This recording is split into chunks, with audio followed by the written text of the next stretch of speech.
친구들 안녕. 반갑습니다. 오늘 세계사 시간이 돌아왔습니다.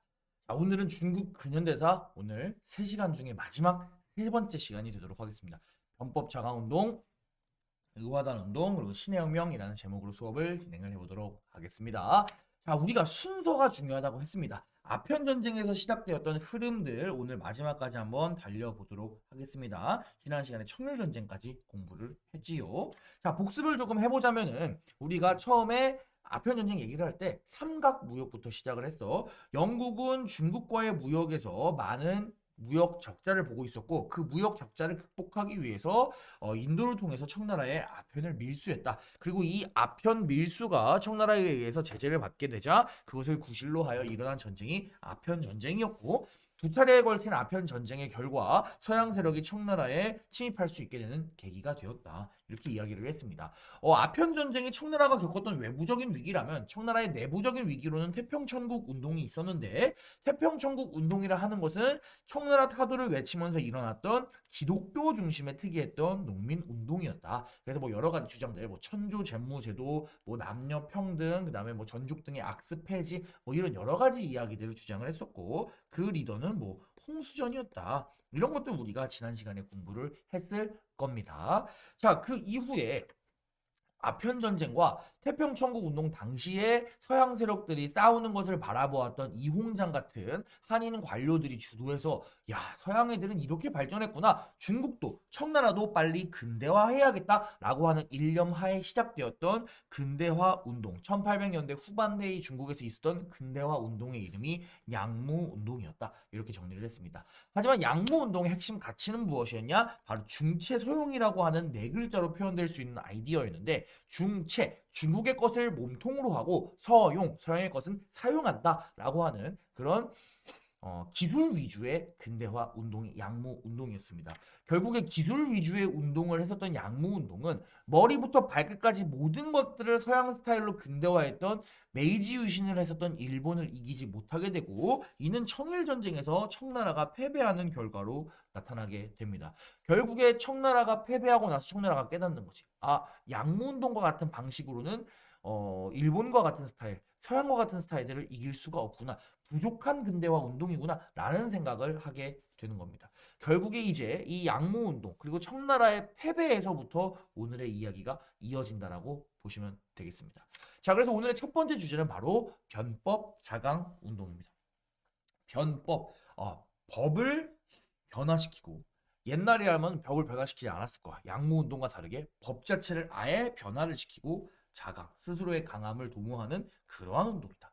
양무 운동이 실패하고 나서 실시되었던 정치 체제를 근본적으로 바꾸는 거야. 예전에는 정치 체제를 바꾸고 싶지 않아 했다면 이제는 정치 체제부터 아예 싹 다 한번 청나라를 개혁을 해보자라고 주장하는 게 변법 자강 운동이 되겠습니다. 자, 그래서 이제 당시 변법 자강 운동을 이끌었던 사람들은 뭐 캉류웨이, 량치차오 뭐 이런 사람들이 있습니다. 뭐 이렇게 생겼대요.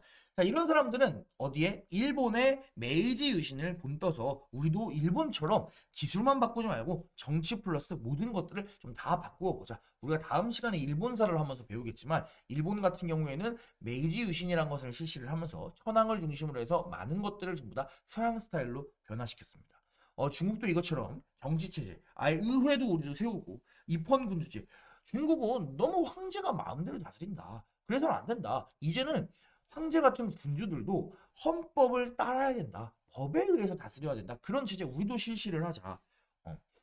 그리고 황제가 너무 자기들 마음대로 정치를 한다. 근데 그러면 안 되고 국민들이 국민의 대표를 의회로 보내서 국민들의 아이디어들을 모아서 정치를 해야 된다. 그것이 발전된 정치다. 라고 하면서 의회 설립을 유지를 그러니까 이야기를 하게 됩니다.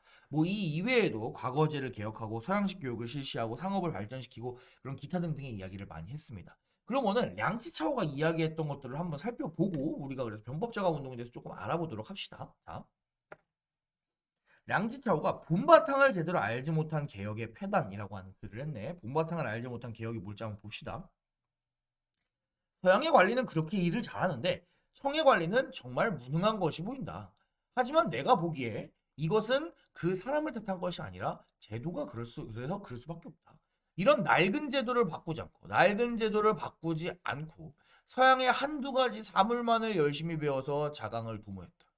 그러니까 제도 개혁을 수십 년 동안 얘기했는데도 아무런 이득이 나지 않고 폐단만 두드러 낡은 제도를 바꾸지 않고 제도는 안 바꾸고 서양의 사물만을 열심히 하는 거. 이게 뭘 얘기하는 걸까? 결국에 이것이 바로 양무 운동이겠죠. 결국에 량치차오가 얘기하는 건 뭐야? 본바탕을 제대로 알지 못한 기업. 양무 운동을 비판하고 있는 겁니다. 양무 운동을 비판하고 이제는 변법 자강 운동 모든 것들을 새롭게 바꿔야 된다라고 주장을 하고 있는 것이 되겠습니다. 자, 전 근대적인 국가에서는 뭔가 개혁을 실시할 때 아무래도 최고 권력자였던 군주의 의지가 굉장히 중요합니다. 그런데 당시에 중국의 청의 11대 황제였던 광서제 같은 경우에는 굉장히 젊었고 그래서 이런 젊은 지식인들이 얘기하는 것에 대해서 변법 자강 운동에 대해서 호응을 했습니다. 그래 내가 황제긴 하지만 너의 아이디어 좋은 것 같다. 중국도 한번 바꿔보자. 이런 식으로 해서 좀 변법 자강 운동이 황제의 지지를 받아서 다양한 분야에서 적극적으로 추진이 될 수도 있었지만 안타깝게도 결론 먼저 얘기하면 변법 자강 운동은 한 100여일 만에 실패로 끝나게 됩니다. 왜냐? 당시에 중국의 권력을 꽉 잡고 있었던 인물이 누구냐? 바로 보수파의 대표 인물, 바로 서태후라고 하는 인물입니다. 자, 서태후는 황제는 아닙니다. 하지만 9대 황제의 부인이었고요. 10대 황제의 어머니였고요. 지금 황제인 광서제의 이모야. 그러니까 시간이 지나면서 자기가 권력을 장악을 했고 자기가 권력을 하기에 유리한 사람들을 황제로 앉히면서 최고의 권력을 이제 가졌던 말하는 비선실세 같은 거죠.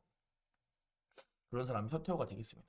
뭐 서태후 같은 경우에는 막 사치스러운 뱃놀이를 즐긴다거나 다양한 음식들을 너무나 좋아해가지고 매일 밥상이 뭐 일반 백성들이 먹을 식비의 막 수백 배에 달하는 그런 밥상들로 매일매일 삼시세끼를 먹었다던가 하는 그런 좀 사치스러운 것에 대한 일화가 많이 남아 있습니다.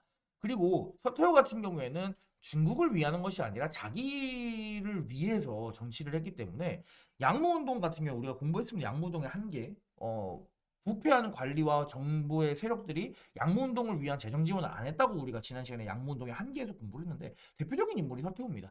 양무운동으로 이제 이홍장 같은 사람이 독일에서부터 강력한 전함 수입해서 강력한 전함 보유하면 뭐예요? 문제는 이 전함을 유지를 하고 관리를 하고 훈련을 하고 실질적으로 사용할 수 있는데 필요한 그런 재정 지원들 이런 거 제대로 된 지원이 안 됐다 이거. 중앙정부에서 서태후 같은 보수 세력들이 보수파가 잘못되게 자금을 운용을 함으로써 결국에 양무운동의 패배가 청일전쟁의 패배로 양무운동의 실패가 청일전쟁의 패배로 이어졌는데 그것에 영향을 주었던 것이 이제 이러한 서태후 같은 보수파였다 이렇게 여러분들 얘기를 해주면 되겠습니다. 선생님 지금 앞에 수업을 막 쭉 연달아서 하고 지금 강의를 촬영하는 거여서 조금 지금 머리가 오락가락 하는데 여러분 좀 양해 부탁드립니다. 자, 서태후가 아쉬운 포인트는 뭐 사치를 하고 양무운동을 제대로 지원 안 해주고 변법 자강운동을 반대해서 개혁운동을 실패하고 이런 것도 있지만 진짜 결정적으로는 이 사건을 빼놓고 얘기할 수가 없습니다. 자, 의화단 운동이라고 하는 사건이 1899년에서 1901년 사이에 벌어지는데 의화단 운동은 쉽게 이야기하자면은 청나라 말기에 일어난 반외세 반기독교 폭력 운동입니다. 무슨 말인고 하니 아편전쟁 이후에 크리스트교가 청나라 지방 곳곳에 포교의 자유를 얻어서 들어가게 되는데 이 크리스트교가 전통적인 그런 중국의 지방 질서를 많이 막 얽히고 설키면서 이제 혼란스러워지는 거야. 아무래도 서양 스타일은 중국 전통이랑 많이 다르니까. 그리고 또 그러한 상황을 불만을 가졌던 사람들이 서양 세력들이 진출하면서부터 살기가 어려워졌던 사람들이 이거 다 크리스트교 때문인데 서양 세력들이 들어오더니 중국이 이상해지더라고 생각하는 타이밍이었어. 근데 이러한 사람들이 모여가지고 어떻게 했다? 반외세 반기독교의 폭력 운동을 벌였습니다. 이렇게 생긴 사람들이 무섭게 생겼지. 그치? 이 사람들은 부청멸량이라고 하는 그런 구호를 외쳤어. 마치 멸만흥한 중체소형 같은 네 글자짜리 용어네 부청 청나라를 도와서 멸량 서양 세력을 멸망시키자라고 하는 구호를 외쳤습니다. 자, 이 사람들 당시에 어떤 식으로 활동을 했냐? 뭐 이런 것처럼 서양 선교사나 크리스티교인들을 공격을 했고요. 서양인들을 죽여서 목을 매달았네. 당시에 이 사람들이 나눠준 전단지를 볼게. 사저참양도 그러니까 돼지를 화살로 쏘고 그 다음에 양의 목을 베어라. 그래서 돼지에 화살을 쏘는 거. 지금 돼지 보면 이 돼지가 진짜 리얼 피그는 아니겠지. 뭘 상징하는 것 같아? 그죠? 이 돼지 같은 경우는 지금 십자가에 못 박혀 있어요. 그리스도교 상징하는 거야. 참양도 양의 목을 메고 있습니다. 근데 여기서 양이 진짜 음매 그 양일까? 아닙니다. 여기서 말하는 양은 서양을 상징하는 거예요. 그러니까 이제 크리스트교인들과 서양 세력들을 공격해라. 이러한 메시지를 담겨놓고 있는 그런 전단지입니다. 그래서 의원한 운동 같은 경우에는 어떤 활동들을 했냐? 철도 파괴. 그래서 이렇게 철도를 막 뜯어. 단순히 서양 세력들을 철도가 싫어서 그런 게 아니라 서양 세력들이 이런 철도를 바탕으로 철도 주변의 땅들을 매입을 하면서 그리고 또 그걸 통해서 곳곳까지 들어오게 되면서 청나라의 경제와 청나라의 사회에 깊게 침투했기 때문에 그 상징으로서 철도를 파괴를 하는 운동을 벌이게 됩니다. 또 교회랑 선교사들 공격을 하고요. 서양인들 역시 공격하는 등의 폭력적인 움직임을 펼치는 거예요. 자, 정상적인 국가라면 이런 폭력 운동이나 폭력 단체에 대해서 어떤 움직임을 취해야 할까? 뭔가 제재를 가해야 될 거야, 맞지? 하지만 서태후는 이거에 대해서 어떻게 생각했냐? 서태후는 의화단이 서양 세력들과 싸워서 서양 세력들에게 타격을 주면은 청나라 입장에서는 오히려 좋은 것이 아닐까라는 생각을 했습니다. 그래서 서양 세력들은 청나라에게 의화단을 진압해 줄 것을 요구를 하는데 서태후는 오히려 의화단을 지원을 해서 청나라 입장에서 서북 열강에 선전포고를 하는 아주 바보 같은 짓을 합니다. 지금 중국 상황이 별로 안 좋잖아요, 얘들아. 아편전쟁, 태평천국 운동, 양무운동 실패, 변법제강 운동 실패 이런 것들을 겪으면서 중국 상황이 말이 아니었는데 이러한 상황에서 서구 열강들을 상대로 선전포고를 한다? 자살행위라고 선생님은 볼 수밖에 없다고 생각을 하지. 당시 상황이야. 그래서 서양 이제 연합국들이 이제 청나라로 쳐들어가는 모습을 볼 수 있습니다. 결국에 영국, 미국, 독일, 프랑스, 러시아, 오스트리아, 이탈리아, 일본 무려 8개국 연합군이 베이징을 점령하는 상황이 발생하게 됩니다. 얘네들이 다 같이 쳐들어가는데 어떻게 청나라가 버틸 수 있겠니, 그치? 당시 상황에 대한 국지정세에 대한 이해가 조금 부족했던 게 아닐까라고 하는 생각을 선생님이 조금 해봅니다. 자, 그래서 당시 사진도 조금 볼게. 그래서 이제 자금성, 이제 중국 베이징에 이제 열강들이 들어온 거, 국기들이 이렇게 있네, 그지? 일본 국기도 여러분들 일본 확인할 수 있고요, 그죠? 자, 의원한 운동의 결과 베이징에 함락당하게 되고 청나라는 서양 세력들이랑 신축조약이라고 하는 조약을 맺습니다. 자, 막대한 배상금을 내게 되고요. 제일 중요한 거 본다. 의원한 운동의 결과 외국 군대가 베이징에 주둔한다. 자, 다른 나라 군대가 그 나라 수도에 주둔한다는 건 되게 엄청난 거야. 선생님 우리나라에도 미국 군대가 있는데요. 그 미국 군대는 지금 우리의 동맹군으로 들어와 있는 거. 그게 아니라 적국인데 이제 와가지고, 그지? 주둔하는 거. 생각해봐야 되라. 우리나라에 북한의 군대가 만약에 지금 서울에 와가지고 주둔하고 있다. 엄청난 일이겠지, 그지? 근데 외국 군대가 거의 10개국 정도의 10여 개국의 외국 군대가 베이징에 와서 부대를 설치했다라고 하는 거는, 그리고 중국은 베이징을 방어하는 그런 방어 시설 역시 철거해야 된다는 규정이 있었어. 그러니까 뭐다 결국에 의화한 운동의 결과 서양의 반식민지 상태, 스스로 서양 세력들로부터 자기를 지킬 수 있는 힘이 완전히 없어지게 된 그런 상태가 이제 청나라다. 이렇게 여러분들이 확인하시면 되겠습니다. 언제 서양 국가들이 식민지가 되어도 이상하지가 않을 상황이었어. 의원한 운동이 끝나고 나서 서태후 같은 경우 보수파 정부에서는 뭐 뒤늦게 여러 가지 개혁을 실시합니다. 뭐 대표적으로는 신군이라고 불리는 신식군대 같은 것들을 편성을 하긴 했는데 이렇게 개혁을 실시해도 이미 국민들은 청나라 정부를 지지를 하지 않겠지. 청나라 정부에 대한 신뢰가 많이 떠난 거야. 청나라 정부가 잘할 수 있는 기회가 많이 있었습니다. 아편전쟁 때도 그렇고 태평전국 운동 때, 양무운동 때, 변법장강 운동 때. 근데 그런 기회들을 다 그리고 또 의원한 운동까지 가서도 의원한 운동을 지원 안 했으면 됐잖아, 그치? 그런데 그런 기회들을 다 놓치니까 국민들이 어떻게 된다? 더 이상 정부에 대한 지지를 하지 않게 된다. 이렇게 여러분 생각해 주시면 되겠습니다. 이렇게 뒤숭숭한 분위기 속에서 등장했던 인물이 바로 중국 혁명의 아버지라고 불리는 순원 되겠습니다. 순원에다가 여러분 별표 쳐주세요. 순원 같은 경우에 당시에 무능한 청나라를 타도해야 된다는 분위기 속에서 이제 중국 동맹회라고 하는 그런 단체를 결성하고 일생을 이제 중국을 혁명을 통해서 청나라를 무너뜨리고 새로운 나라를 세우는데 도전을 했던 사람이 순원 되겠습니다. 자, 순원 같은 경우에 굉장히 유명한 게 뭐냐면 삼민주의라고 하는 그런 사상을 제창을 하는데 이게 매우 중요합니다. 삼민주의. 지금의 중국에서 굉장히 존경받는 인물이고 존경받는 사상입니다. 자, 삼민주의 같은 경우에는 삼민, 쓰리민이야. 어떤 쓰리민? 첫 번째, 민족. 여기서 말하는 민족은 한족입니다. 지금 한족들이 중국의 90% 이상의 인구인데 지금 중국의 주권은 한족에게 있지 않다. 중국의 메인 민족이 누구냐? 한족 아니냐? 그런데 왜 지금 청나라에서는 만주족이 모든 주권을 갖고 있고 그 만주족의 청나라마저도 지금 망하려고 해서 누가 들어왔다? 서양 애들이 들어왔다. 만주족이랑 서양 애들이 주권을 가질 게 아니라 진짜 중국의 오리지널 민족인 한족이 주권을 가져야 된다라고 주장하는 게 삼민주의 첫 번째 민족입니다. 자, 두 번째 민권입니다. 자, 지금 중국의 민권, 중국의 백성들의 권리가, 인민들의 권리가, 국민들의 권리가 지켜지고 있냐? 아니다 이거. 중국은 전통 스타일의 국가이기 때문에 그 모든 권리를 왜 황제가 다 갖고 있느냐? 안 된다 이제. 황제가 갖고 있는 권리를 국민들에게 나눠주자. 국민이 주인인 나라를 만들자. 라고 주장하는 게 민권입니다. 국민이 주인인 나라, 왕도 없고 황제도 없고 군주가 없는 나라, 우리가 흔히 공화국이라고 불리죠. 세 번째, 민생. 민생은 쉽지? 국민들의 생활을 안정하자. 토지제도를 개혁하고 국민들을 위한 정책들을 실시하자. 그렇게 해서 우리가 중국을 발전시켜야 된다. 라고 했던 게, 뉴 차이나를 만들어 보자. 라고 했던 게 순원 되겠습니다. 그래서 여러분들이 어떤 교과서를 보든지 순원과 삼민주의는 꼭 나오니까 반드시 잘 체크를 해주시기 바랍니다. 그래서 이러한 분위기들이 전 중국으로 퍼지면서 혁명이 일어나려고 하는 분위기가 물씬 풍기고 있었던 거예요. 혁명이 시작되는 1911년도 당시에 중국의 철도입니다. 무슨 말인고 하니 이 당시에 이제 막 중국에서도 철도가 본격적으로 개발되기 시작했어. 자, 중국 여기가 베이징입니다. 그래서 이제 철도가 막 이런 식으로 중국이 이제 막 개발이 되는 거야. 중국 곳곳으로 철도가 점점 더 뻗어나가고 있습니다. 그런데 이 철도가 어떤 철도였냐? 주로 민간들이 철도를 많이 개발을 했습니다. 민간 철도. 당시에 사람들이 지방에서 회사를 세우거나 돈을 모으거나 하는 방식으로 지방 사람들의 돈을 이용해서 철도를 만들고 있었는데 문제는 청나라 정부가 개혁을 하려고 하는 돈이 필요하니까 이 청정부에서 어떻게 했다? 이 민간 철도를 국유화해버립니다. 그리고 민간 철도를 국유화해서 그 국유화한 민간 철도를 외국 애들한테 담보로 잡혀서 그걸 담보로 외국의 자본을 끌어들여서 그 돈으로 개혁을 하려고 그런 거야. 그러니까 청나라 정부가 돈이 없으니까 개혁을 해야 되는데. 그럼 국민들이 느끼기엔 뭐라고 느꼈냐? 청나라 정부가 국민들이 힘들게 지금 개발하고 청나라 정부는 여태까지 바보짓만 계속했잖아. 모든 거 다 실패하고 막 이상하게 하고 그랬잖아.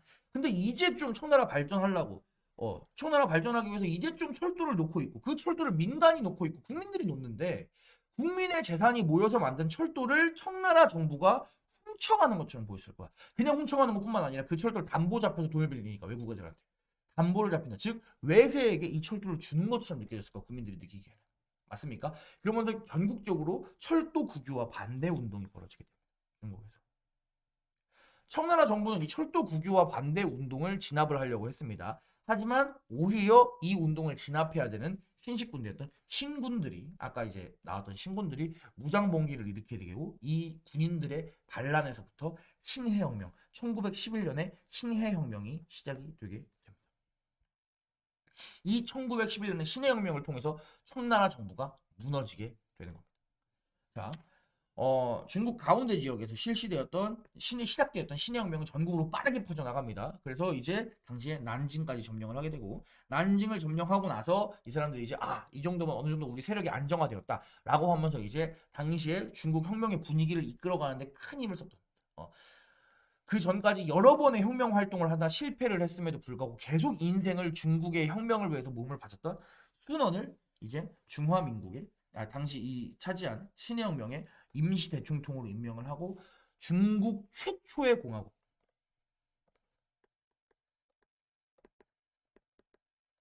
중국 최초의 공화국이었던 중화민국을 수립을 하고요. 여기에 임시 대총통으로 순원을 임명을 하게 됩니다. 자, 중화민국이 세워졌다. 단순히 청나라를 무너뜨리고 새로운 국가를 세웠다는 것에 의미가 있는 게 아니라 중국 역사는 우리가 흔히 알죠. 황제의 역사입니다. 중국 역사가 그 옛날에 하상조 출신하고 지난 위진남북조부터 쭉 해서 계속 황제가 있었던 나라, 왕 혹은 황제가 있었던 나라가 중국인데 이제는 그런 군주가 없이 주권을 국민이 갖는 공화국이 설립이 되었다. 민국이 이제 백성들, 국민들이 권한을 갖는 게 민국이죠. 대한민국처럼 그죠? 공화국이라는 뜻이니까 중화민국을 수립을 합니다. 순원이 리더가 되어서. 자, 그럼 그 다음에 이제 순원이 리더가 되었으니까 남아있는 청나라 지역을 효과적으로 제압을 하고 혁명을 완성시키고 혁명에 성공했으니까 중국 사람들이 행복하게 잘 살았냐? 그랬으면 좋았겠지만 사실 안타깝게도 그렇지 않습니다. 순원과 신해혁명 사람들이 중국 땅을 이만큼 차지를 했을 때 여전히 이쪽은 아직 청나라 세력이 남아 있었습니다. 이 청나라 세력의 주요 인물이 누구였냐? 바로 위안스카이라고 하는 군인 출신 정치인이 있는데 이 군인이 청나라한테 명령을 받고 혁명 세력들을 진압하라는 명령을 받습니다. 세력이 셌기 때문에 혁명군 입장에서도 영토가 넓긴 하지만 붙어보면 어떻게 될지 몰라 사실. 오히려 밀릴 수도 있지. 그래서 이제 순원이 고민에 빠지는데 당시에 순원이 이 위안스카이랑 잘 얘기를 합니다. 또 이 위안스카이가 약간 배신을 하기 좋아하는 사람이야. 이미 옛날에도 많은 배신을 했던 사람인데 이 사람이 순원이랑 얘기를 할 때 뭐라고 얘기를 하냐면은 자기에게 중화민국의 총통, 제일 대장 자리를 주게 되면은 너희들을 공격하지 않겠다. 청나라가 나한테 너희들을 공격하라고 명령했지만 오히려 나는 너희들을 공격하지 않고 청나라를 물리치는 걸 도와주겠다라고 얘기를 합니다. 사실 위안스카이는 신의 혁명의 정신과는 아무런 상관이 없는 사람입니다. 그런데 불구하고 순원은 자기가 중국의 최고 리더가 될 수 있었음에도 불구하고 지금 무엇보다 중요한 거는 청나라를 완전하게 없애버리고 공화국 체제를 만드는 게 가장 중요하다라고 생각해서 혁명의 완성을 위해서라면 그래 내가 임시대 총통 얼마든지 포기할 수 있어. 그러면서 자기가 갖고 있던 임시대 총통 자리를 위안스카이에게 넘겨줍니다. 그러고 나서 이제 청나라가 완전하게 멸망을 하게 되고 혁명이 신의 혁명이 완수되었다. 이렇게 얘기를 하는 겁니다. 총통 자리에 오른 위안스카이 어떻게 했을까? 기회주의자이자 배신자입니다 이 사람. 자 지금 청나라를 한번 배신했지 얘들아. 그 다음에 누굴 배신하냐? 순원과 중국인들을 배신합니다. 자 위안스카이는 중화민국이 건국된 이후에 총통의 자리에 올랐는데 스스로 사람들에게 권력을 나눠진 게 아니라 다시 독재자의 길을 걷습니다. 그리고 얼마 지나지 않아서는 다시 황제 체제를 부활시키려고 하고 스스로 황제의 자리에 올라. 물론 이건 많은 사람들의 공격을 받아서 결국에는 이제 완벽하게 성공하지 못했지만 어쨌든 또다시 혁명을 배신한 황제의 자리에 오르려는 모습입니다. 위안스카이가 이러한 일련의 과정을 겪다가 이제 1910년대 말 20년대 초반에 죽습니다. 위안스카이가 죽고 나서는 중국은 행복해졌냐? 아닙니다. 위안스카이가 죽고 나서 중국은 또다시 분열이 됩니다. 그래서 여러 지방의 군벌들 각각 지역에서 독재적 세력을 갖고 있는 군인들을 우리가 군벌이라고 하는데 여러 지방의 군벌들이 다투게 되는 혼란스러운 시기로 이제 중국이 빠져들게 되는 겁니다. 여러 개의 세력으로 중국이 분리가 되었다. 이렇게 생각해주면 되겠습니다. 중국 혼란스러운 시기로 빠진다. 그러니까 아편 전쟁부터 시작해가지고 태평천국 운동, 양무 운동 여러 가지 것들을 거쳐서 신해혁명을 일으키고 청나라를 무너뜨리는 데 성공을 했습니다. 그리고 최초의 공화국이었던 중화민국을 세우는 데 성공을 했음에도 불구하고 그 끝이 혼란스러운 군벌들이 서로 난립하는 상황으로 끝나게 되었다. 라고 하는 것이 우리가 굉장히 안타까운 점입니다. 그래서 오늘 우리가 병법정항운동부터 의화단, 순원, 신해혁명, 그 다음에 위안스카이와 그 사후까지 공부를 했는데 여러분이 이 각각의 개념들을 여러분 잘 체크를 해주시기 바라고요. 위안스카이 사이 군벌이 난립니다. 이 이후에 중국의 과제는 두 가지입니다. 첫째, 재통일해야겠죠. 군벌들을 타도해야겠지, 그지? 군벌 타도하고 재통일해야 되는 문제가 있을 거고. 두 번째, 중국이 혼란스러운 틈을 타서 누가 들어온다? 일본이 침입합니다. 그래서 여태까지 우리가 3시간 동안 배웠던 중국의 역사는 중국을 근대화시키려고 하는 노력이었습니다. 물론 제대로 되진 않았어. 공화국을 세우긴 했으나 결국에는 이렇게 끝났으니까 성공하지 못했습니다. 자, 여태까지가 아편전쟁부터 여태까지 공부했던 게 중국의 근대화 과정이었다면 이제 우리가 군벌들이 난립한 거 그 뒤의 이야기는 중국에 남아있는 과제 이 두 가지를 어떻게 중국이 잘 하느냐 그 내용을 공부를 할 겁니다. 이 과정에서 순원도 등장하고요. 순원 후계자도 등장을 하고요. 여러분이 들어봤을 공산당과 마오쩌둥도 등장을 하게 됩니다. 일본이 중국에 쳐들어오기도 하고요. 그런 이야기들은 우리가 좀 더 차시가 지난 뒤에 배워보도록 하겠습니다. 자, 오늘 굉장히 수고가 많았고요. 아편 전쟁부터 위안스카이까지 이어지는 중국의 근대화 과정 그리고 그 노력과 실패 여러분들이 잘 기억해 주기 바랍니다. 선생님이 컨디션이 별로 안 좋아가지고 수업이 잘 됐는지 모르겠지만 여러분들이 교과서를 잘 보면서 내용들 한번 챙겨주면 좋겠습니다. 수고 많았습니다. 다음 시간에 만나요. 안녕.